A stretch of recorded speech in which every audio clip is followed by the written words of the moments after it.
ત્યારે વિસાવદરની પેટા ચૂંટણીની જાહેરાત બાદ ગોપાલ ઇટાલિયાનું નિવેદન સામે આવ્યું છે। તેમણે કહ્યું કે વિસાવદરની જનતા આપના ઉમેદવારને મત આપશે। 1.5 વર્ષથી વિસાવદરમાં કોઈ પ્રતિનિધિ છે જ નહીં। આ બેઠક પર આપ સારી સરસાઈથી જીતશે। કોંગ્રેસ ઉમેદવાર ઉતારવાની જાહેરાત કરી છે।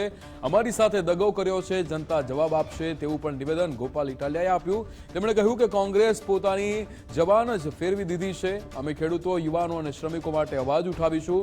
વિસાવદર વિધાનસભા પેટા ચૂંટણીની જાહેરાત પર ગોપાલ ઇટાલિયાનું નિવેદન।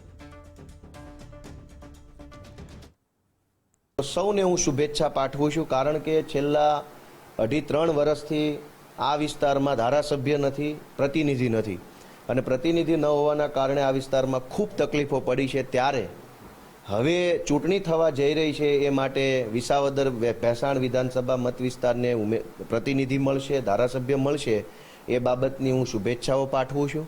હું આમ આદમી પાર્ટીના સૌ કાર્યકર્તાઓને પણ શુભેચ્છા પાઠવું છું, કારણ કે કાર્યકર્તાઓ લાંબા સમયથી ઉત્સાહમાં હતા અને રાહ જોઈ રહ્યા હતા કે કેમ કે આમ આદમી પાર્ટીએ મને ઉમેદવાર બનાવ્યો ત્યારથી ગુજરાતભરના આમ આદમી પાર્ટીના કાર્યકર્તાઓ અને શુભચિંતકો અમારા એ બધાને ખૂબ ઉત્સાહ હતો, ખૂબ આશા હતી કે ચૂંટણી જાહેર થશે તો અમે જરૂર ગોપાલભાઈને ચૂંટણી જીતાડવા માટે જઈશું।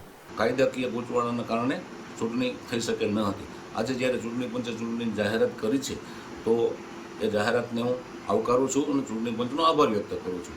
સાથે સાથે આવનારી ચૂંટણીમાં વિસાવદર વિધાનસભાની જનતાને પણ અપીલ કરું છું કે આપણા જે પડતર પ્રશ્નો છે એ પ્રશ્નોને વાચા આપવા માટે અહીંથી ખેડૂતોના પ્રશ્નો, રોડ રસ્તાના પ્રશ્નો અને નાના મોટા બીજા જે પ્રશ્નો છે એ પ્રશ્નોના ખૂબ જ ઝડપથી નિરાકરણ માટે પ્રજાએ ભારતીય જનતા પાર્ટીની સાથે રહેવાનું છે અને ભારતીય જનતા પાર્ટીને સમર્થન આપવાનું છે, કેમ કે વિકાસ કરવો હોય તો સત્તાની સાથે રહેવું ખૂબ જ જરૂરી